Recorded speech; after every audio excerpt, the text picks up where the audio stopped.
Welcome to my channel Scientia Academiae. Today, we're diving into a detailed biology exam review, focusing on plant anatomy, reproduction, and germination. We'll break down each question from the 2016 exam paper, explaining the answers and concepts behind them. Let's get started. The first question carries 7 marks and has 2 parts A and B. The A part is further divided into 3 parts. Moving on, let's start with question. Figure 1.1 shows a plant with a magnified transverse section of the root and an incomplete, magnified transverse section of the stem. In part A, the transverse section of the root in figure 1.1 shows the distribution of xylem and phloem tissue. A, part 1, states that for the root, you need to identify and label the xylem tissue. In the transverse section of the root, xylem is usually located at the center, forming a star-like structure. On your diagram, draw a labeling line pointing to this central region and mark it with the letter X. A, part 2, wants you to complete the transverse section of the stem to show the distribution of xylem and phloem tissue. In a typical dicot stem, you'll find xylem and phloem arranged in a ring. The xylem is positioned towards the inside, and the phloem is on the outside. Complete the diagram by drawing a ring of xylem towards the center and a ring of phloem towards the outer edge. A, part 3, asks to label the phloem tissue in the stem section. Use the letter P in a labeling line to point to the area between the xylem and the outer edge of the stem. Moving on to part B, that asks about the functions of phloem tissue. Phloem is essential for several key processes in plants. 1. Translocation. It transports dissolved sugars and amino acids from the leaves, where they are produced, to other parts of the plant where they are needed.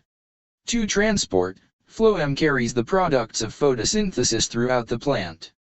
3. Distribution. It ensures that nutrients are distributed to various parts of the plant, promoting growth and development.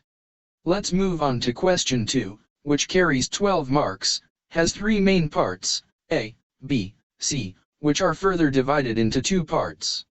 Now let's move towards the question which states that the grape plant has many flowers clustered together on each flowering head. Figure 2.1 shows the structure of one mature grape flower. Part A, 1, is named 2 parts, normally found in other flowers, that are missing from this mature flower. Typically, grape flowers lack sepals or calyx and petals or corolla. They might also be missing nectaries, which are structures that attract pollinators. I have stated 3. You can choose any 2. Part 2 asks to suggest the type of pollination found in the grape plant and give a reason for your choice. You can choose between self or wind pollination, as both of them apply. If you choose wind, the reason would be exposed stamens and anthers, and lack of petals or nectaries to attract insects. If you chose self, the reason is close positioning of anthers and stigma, and lack of petals and nectaries to attract insects.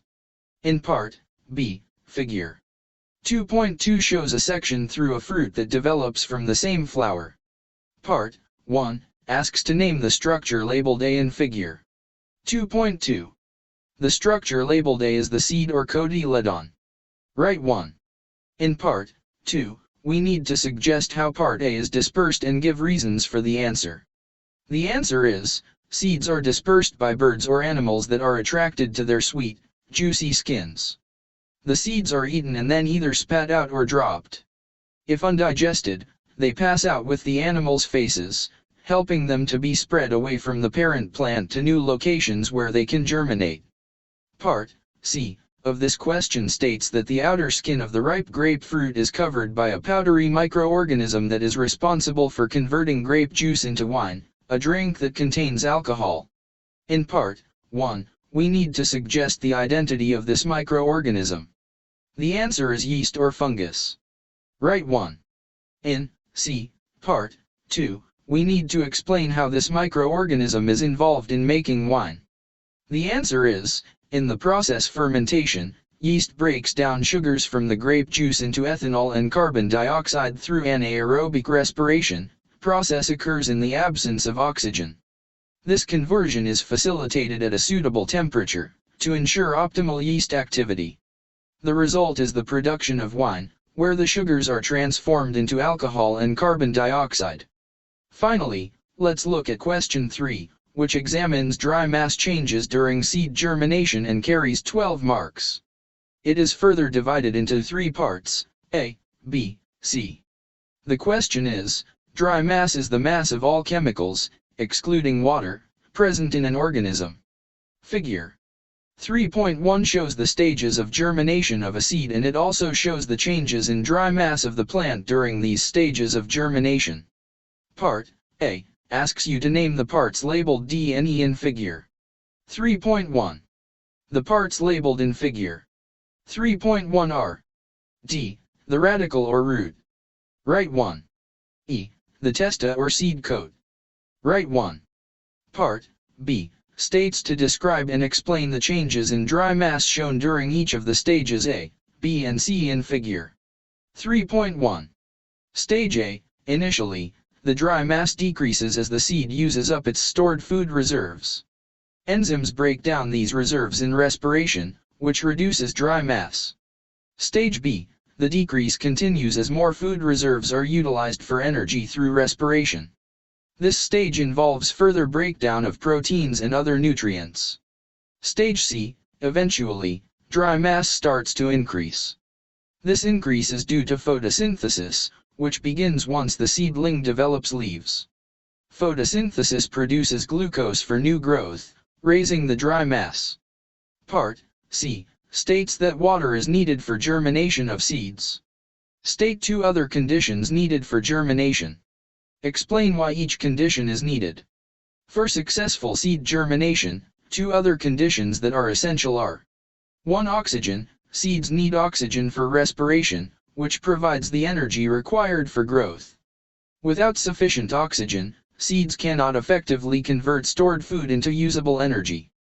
2. Suitable temperature. A proper temperature is crucial for enzyme activity. Enzymes need to function efficiently to break down food reserves and support the seed's growth. Thank you for watching. I hope you found this video helpful. Don't forget to like, comment, and subscribe for more educational content. If you have any questions or need further assistance, feel free to